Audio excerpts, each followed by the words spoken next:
Dispatch, an online journal on Indian history and culture.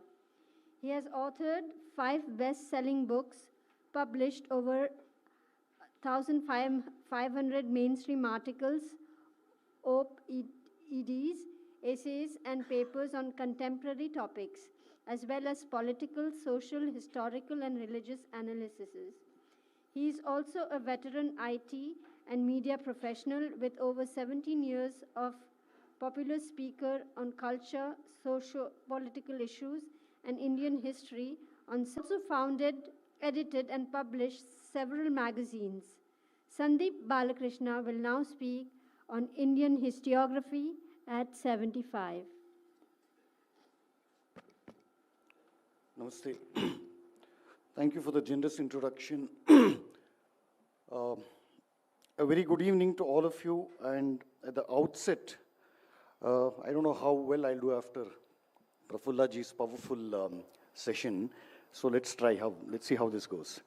So, first of all, I would like to offer my heartfelt thanks to the organizing team of the Pondicherry Lit Fest for inviting me here. My additional gratitude to them is also due for 2 profound reasons. The first is the choice of the venue itself. This is a city, as all of us know here, is sanctified by Sri Aurobindo's selfless penance, his brilliant vision that continues to reveal itself in multiple realms, in philosophy, in Bharatiyata, in literature, in spirituality, last but not the least in history.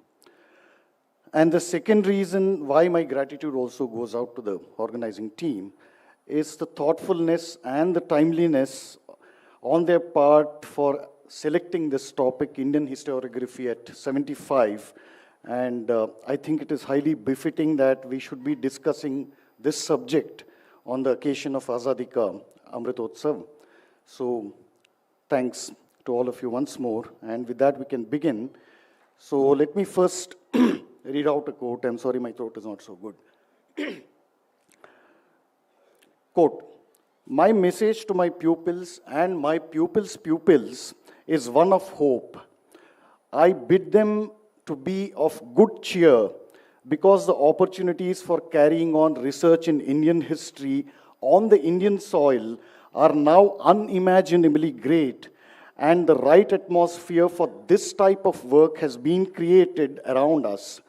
When I first set my hand to the plow in 1891, research except in Sanskrit meant only the pirating and translations of modern English or French books, and we had no other sources. But today, no genuine worker on Indian history is content unless he has mastered the language of the original authorities and can utilize the original records, dispatches, state papers, and inscriptions, which are the primary indispensable sources. Work in the right way, for the means are ready at hand and the reward is sure." Close quote. Any idea, any guesses who said this? This was the parting message of Acharya Jadunath Sarkar to his students, delivered on 20th April 1957. But who would have imagined, who would have dreamed, who would have thought that barely within 15 years, Jadunath Sarkar's own body of extensive and extraordinary pioneering work in Indian history would be completely banished by the same history department of which he was the undisputed monarch. Who would have thought that his seminal and substantial contributions to Indian history would be dismissed by tarnishing him, by branding him with a single word, communal? Who would have thought that history would one day become one of the main weapons for not only destroying and distorting the truths of our past, but to undo India's independence itself, bit by bit, decade by decade. And if a Jyoti Basu could declare in public that Bengal would secede from India if the BJP ever came to power, if the Dravidian discourse is today talking about some pure Dravidian stock, if the Khalistan movement has been renewed in an extremely dangerous fashion all around us, remember that that path was paved by distorting and then weaponizing history. And this, ladies and gentlemen, is the shortest version of today's topic, Indian historiography at 75. And my previous speaker, Sri Soumya De, he succinctly narrated the story of the kind of damage that the Marxists had done to Indian history, but he has told the actual details of the damage. I will tell you how they did the damage, because fundamentally, you can either be a historian or you can be a Marxist. You can't be both at the same time. So, I don't mean to, alarm you, or I'm not a fatalist or a pessimist at any rate. But what I just described so far is merely the consequence of a lot of water a lot of garbage that has flown down. And what we need to do is to rediscover the trajectory that has led us to this pathetic state of historiography. And in other words, what we need to do is to briefly trace the history of Indian historiography. Now, the story goes back to the second half of the 19th century. From then onwards, for roughly the next 100 years, a full century, a gradually systematic and steady, and in many cases, an irreversible transformation occurred in India. The next 50 years, that is the period between the mid-18th century and the mid-19th century and the early 20th century. So that period, it transformed India and specifically the Hindu society and culture in a manner and at a pace never witnessed in the preceding 1,000 years. And in fact, the Indian freedom struggle, rather the political aspect of the Indian freedom struggle, which eventually became a mass movement, was only the political phase of a deeper and a far more profound struggle. And this struggle was the struggle to recover the battered, bruised, and wounded ethos of the ancient Indian civilization, which had in the first place attracted the entire world continuously for more than 2,000 years as the global hub of spirituality, education, culture, refinement, manners, last but not the least, of unimaginable wealth. This is the reason we were the world's magnet. So, when we come to the next batch block of 50 years, that is from the end of the 19th century up to 1947 or early 1950s. When we survey that period, we see that this era also witnessed the birth of an entirely new class of extraordinary intellectuals, thinkers, philosophers, spiritual masters, writers, artists, scholars, painters, historians, states. You take any field. The soil of India produced true gems in that period, in that century. And this period, that is a full century, is known as the modern Indian Renaissance, and the class of people who led it and nurtured it and took it to great heights can be called the luminaries of Indian Renaissance. And what these luminaries did, their contribution, was that they charted a completely new process. They started a fresh journey of re-evaluating and rediscovering their own roots using the tools introduced by the West. Paradandenaiva prasya tadanam, meaning I'll beat you with your own stick. This is what they began to do. And gradually what happened was that as more and more Indians began traveling to Europe, they got a first-hand experience of the society there, social and other conditions out there, and they were able to make comparative analysis with the conditions back home in India. And one major finding was that the so-called modern and progressive society, British society, was after all not so progressive. The late 19th and early 20th century British society was deeply status conscious, and London, for example, was notorious for rampant teenage prostitution. And armed with all these studies and first-hand experiences, the luminaries of Indian Renaissance began broadcasting these foreign truths, truths of foreign shame, to their own countrymen. And the result was nothing short of an all-encompassing explosion of civilizational reawakening and a cultural revival which was led by the brightest minds, who were also endowed with the most compassionate hearts, which bet and blood for Bharatavarsha. In a nutshell, they were real luminaries in the sense that they exuded light which recultured the entire Indian society, both in parts and in the whole. And Indian history was one of the major areas which they illuminated. And so, unless we study in a comprehensive fashion as well as in depth, unless we make this kind of a study of this extraordinary phenomenon of the Indian Renaissance, we will be unable to grasp the full story of Indian historiography. And this story can be classified into 5 broad phases. The first phase begins with obviously the Indian Renaissance I just mentioned, and what is important are the details. This was a seminal period, it was a pioneering era, and it was also the golden age of historical scholarship in India. I'll just read out a few brief names that I've picked at random.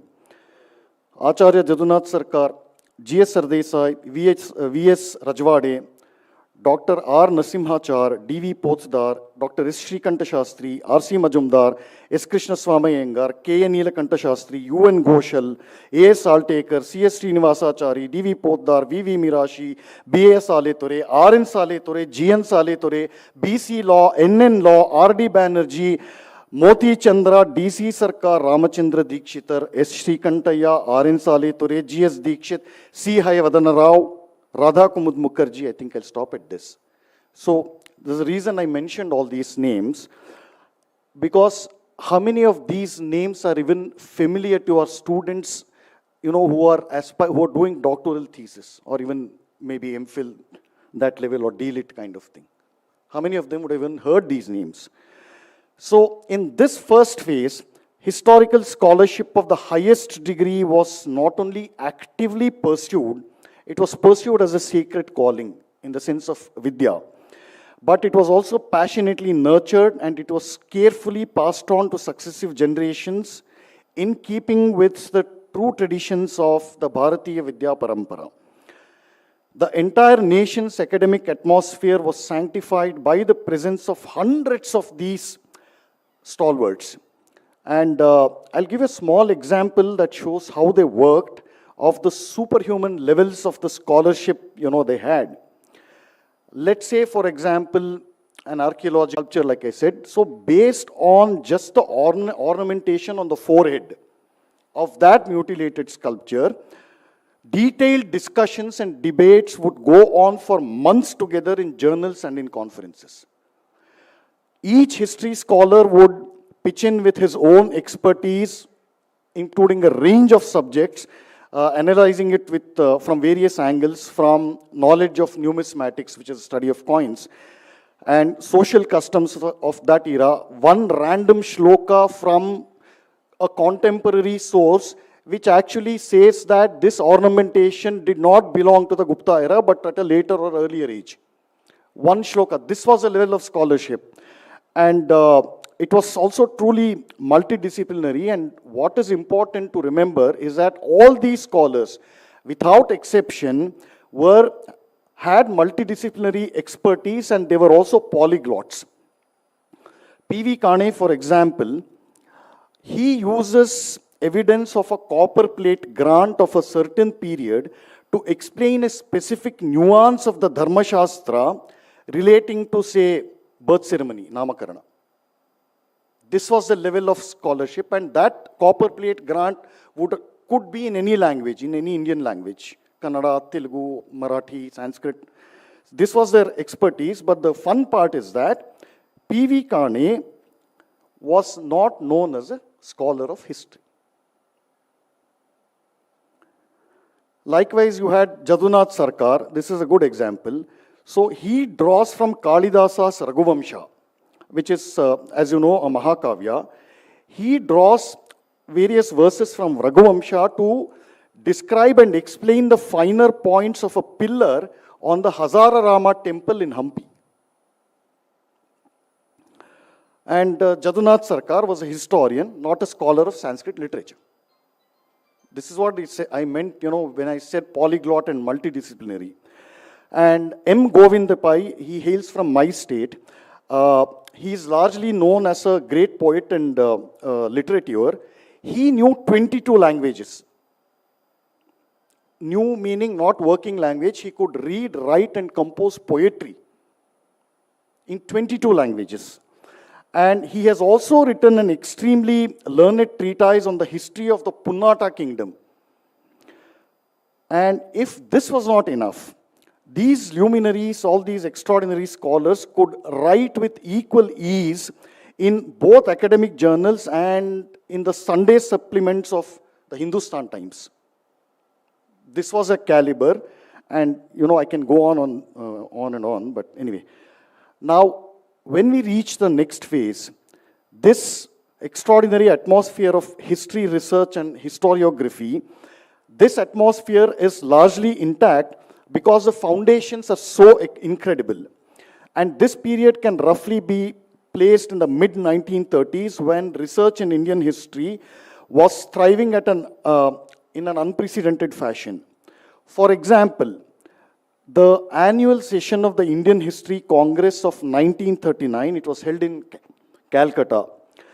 The report of that session, Indian History session, it records a heartfelt note of gratitude to the Indian Railways. Why? Because the Indian Railways had given a special concession on the ticket fare for the delegates who were attending the conference from various parts of India. And even more incredibly, it also extends its debt of gratitude to the Bengal Boy Scouts who volunteered to take care of the delegates, looking after their logistics and accommodation and things like that. What this shows, just apart from the historical, scholarly aspect of the whole thing, what it also shows is the overall social atmosphere of that India, which in the true Sanatanic tradition, it had genuine, unqualified reverence for scholarship. But something else was also occurring in the same period, in the 1930s, and this was the slow emergence of what is known as the Aligarh and the Allahabad schools of Indian history.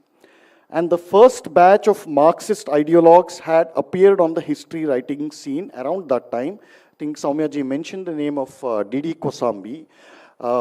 The other, but perhaps the most notable, the most destructive name that emerged in that time was a man called Muhammad Habib, the father of Irfan Habib.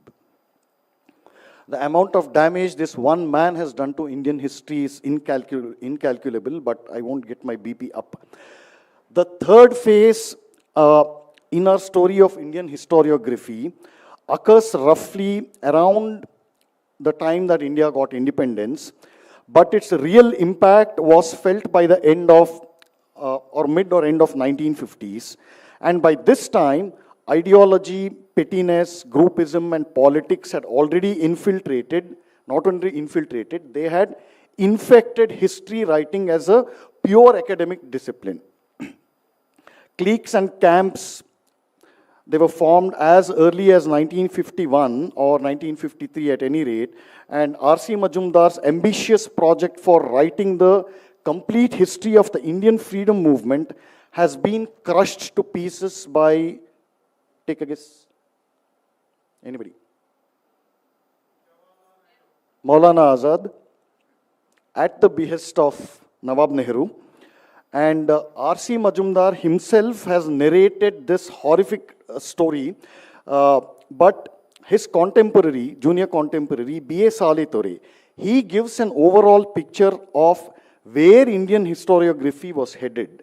And I quote, it's very important, sad that these things are not coming out in the fashion that they have to. Anyway, so I quote, A good deal of loose talk by responsible persons has made the task of the historian more onerous. This is a coveted field which can only be covered and controlled by government officials. This novel concept has not helped the cause of history, and people have for some reason perverted the use of the term history and culture, sitting on vantage ground, and they persist in their perversion, and what is worse, hold up their views as models for the rest of the world to follow. It is time that the rational world cried a halt to their presumptuous perambulations in a province which falls outside the purview of outrageous officialdom. To the above difficulties is added a third one. This is the zeal with which scholars have taken to rewriting Indian history. The history of India as we now possess it is neither complete nor adequate, but the popular trend is to rewrite Indian history according to preconceived notions. The standards which these scholars have adopted may be classified as racial, ideological, and political. How many? 5 minutes. Okay. So it was in this third phase that a systematic attempt was put in place to destroy all these Himalayan standards of historical scholarship that had characterized the first and the second phases. And this destruction of Indian historiography was achieved by a simple device. It has a word, dismissal. That is, dismissing the very notion of standards. You have a problem to achieve your destruction if there are standards. So you say that standards itself is a upper caste construct. You dismiss that.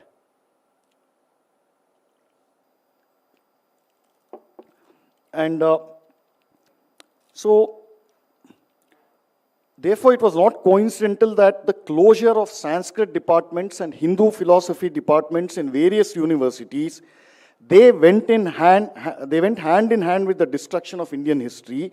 And unless this was done, we wouldn't have a Romila Thapar who could confidently write a book on the history of ancient India without knowing a single syllable of Sanskrit. And the fourth phase was the marginalization of the scholars belonging to the first and the second phases. And I'll give you a small example to understand this unforgivable crime against historical scholarship. Surendranath Das Gupta is one of the doyens of who wrote the history of Indian philosophy in 5 volumes. And after his retirement, the Lucknow University invited him just to stay in the university. He didn't have to do any work, did not have to take any classes, and the reasoning of the university was very straightforward. His mere presence on the campus would be inspirational to the students. This was the climate. Anyway, so, and that climate was needless to say, destroyed, obliterated actually, and that loss has become, irretrievable. And with that, we come to the fifth and the final phase. Can I take 3 more minutes? Yeah. And I'll keep this short, like I said, because there's really nothing to be said. I mean, what really remains to be said after such a total destruction on such an epic scale? And let's hear it. Let's hear how one of the key vandals of Indian historiography says about this, how she gloats about it. Romila Thapar, in an interview given in 2003 to a French paper named Le Monde. She was asked about her vision for India at the end of the 21st century, and this is what she says, and I quote, "By the end of the 21st century, India will break down into a series of small states federated within a more viable single economic space on the scale of a subcontinent." What she's saying basically is that India will break into several pieces, and this is not Romila Thapar's vision, but it is her wish. And I don't mean to single her out. I mean, there are tons of people like that. You read newspapers, this is what they're doing, their intellectual progeny, this is what they're doing anyway. And even as we speak, a dangerous narrative called something called the United States of South India. Okay, this has been doing the rounds since 2017 or 18, And as we've seen so far, history was one of the most powerful enablers for creating this kind of a narrative. And so the story of Indian historiography at 75 is just this. From a period in which our scholars and historians, where they studied our history to recover the integrated civilization and unbroken cultural continuity of India, to a situation today where Indian history is studied to break India. And with that, I'll conclude my submission for today and offer my heartfelt thanks once again to all the organizers of the Pondicherry Lit Fest. Namaste. So we can take a couple of questions. We have time for questions? Okay. Yeah. Hi, Sandeep. Thanks for the wonderful talk. So my question is, recently we've had the emergence of, just say, one Vikram Sampath and yourself and a few members, just a handful of members coming into the scene and at least creating that sort of revival, so to speak, from a dharmic perspective. So do you see things changing as we move forward for the better, at least under the present regime? Or how do you sort of view things from a revivalist perspective? No, what I would phrase my answer in a slightly different manner. What you call as revivalism, I would call it as rescue and renewal. The seeds had been sown, like I said, during the period of the Indian Renaissance. And they had built up such an extraordinary foundation and actually had taken it to the peaks. If scholars of that tradition of scholarship, that scholarship of that caliber had continued after independence, we wouldn't even be having this lecture. So somewhere that trajectory had been, deliberately halted and destroyed, not just halted. So you don't even know the point at which they had left. So that is the first area, to recover that and then continue with the vision and the kind of rigor that they had undertaken the work. Yeah. Jatayu.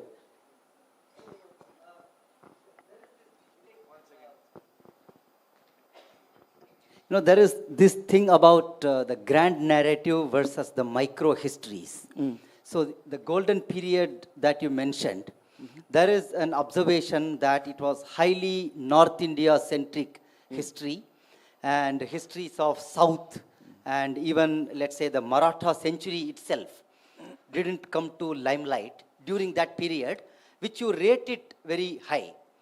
So in the current scenario, what is your opinion about this? I don't know where, this comes from. With all due respect and humility, that's not true at all. Historical research was conducted in a pan-Indian fashion, except that the frequency of findings and frequency of maybe publication could have been, faster in case of, say, North Indian regions. For various reasons, I can't go into that because of lack of time. But all pan-Indian research was being conducted in a simultaneous manner. For example, some of the royal families in Kerala, they would hand over all their archival material, they would open up their royal documentation office for, genuine historians. So that was being published. You can look at this Travancore series of, say, Sanskrit and some of those historical journals. You had the Andhra Historical Society journals. They've done extraordinary work. And, independent scholars like Rajwade, it's such an amazing thing, the kind of spirit they had. Rajwade, he writes with a lot of pain and some anger also. I leave out the angry part of it. He had kept his house and office working space open. Anybody with anywhere in Maharashtra or anywhere where the Maratha power had penetrated, they were free to write an Indian letter card or a postcard to him saying that, look, we have come across this document and we suspect that it might have to do something with the history of the Marathas. this man would take his trunk. He was a very, very orthodox Chitpavan Brahmin. So with all restrictions on food and diet and all that, he would carry a trunk and, some slight bedding on his head, climb mountains and reach some remote village, ask around the address, and he would find a lake whereby he would do his Sandhyavandanam, this kind of thing. Then he would take those documents stored in all kinds of moth-eaten trunks, and he describes this, for a person like me at this age to do all this, sometimes half my day is gone fighting with spiders. And, my whole body is affected by itching because of those moths who have, taken a liking to me. He describes it, it's very painful to read at one level. But this was a level of dedication. And then Sardesai, for example, he collected the Peshwa Daftars in 47 volumes. These are primary sources. It could be as simple as, a love letter from a prince to a princess. It is stored. So this was the caliber of these people. And he knew Persian. He learned Persian from Jadunath Sarkar. And he taught Marathi to Jadunath Sarkar. So this was the kind of scholarly atmosphere, mutual give and take and a shared passion for genuine scholarship. So this, I don't know where you get this from, but as far as my knowledge goes, it is not true at all.